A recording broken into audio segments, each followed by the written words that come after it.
खान साहब आपको बहुत बहुत मुबारकबाद हो। ठेंगा फर्क पड़ेगा, कोई फर्क नहीं पड़ेगा। वालेकुम अस्सलाम। कैसी हैं आप? बिल्कुल ठीक, अल्हम्दुलिल्लाह। कहाँ से आई हैं आप? हैदराबाद सिंध से।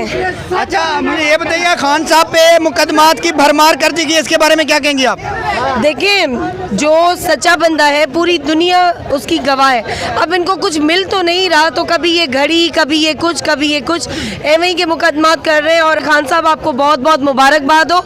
आज ये पूरी कौम जो है साथ खड़ी है, और दुश्मन जो है ये देख चुके हैं, ये कौम किसी से भी नहीं डरती सिवाय अल्लाह के। अच्छा, मरियम नवाज को क्या पैगाम देना चाहेंगे आप? उसको तो मैं ये कहूँगी कि वो जो है पाकिस्तान से बाहर जाएं, अपने वालिद की तरह पहले जाके अपने दिमाग का इलाज करवाएं, क्योंकि कभी वो फ्राई पैन से कपड़े इस्त्री करती है, कभी उसको पाइनएप्पल याद आ जाता है। और जब हमारे लोग शहीद होते हैं तो उधर वो सेलिब्रेशंस कर रही होती है। वो बंदी कुछ इंसानियत अपनाए, इंसान बने। अगर नवाज शरीफ वापस आते हैं तो क्या इमरान खान की मकबूलियत पे कोई फ़र्क पड़ेगा, क्या कहेंगी? ठेंगा फर्क पड़ेगा, कोई फर्क नहीं पड़ेगा। खान साहब है, उम्मत मुस्लिमा का अजीम लीडर सिर्फ इमरान खान है।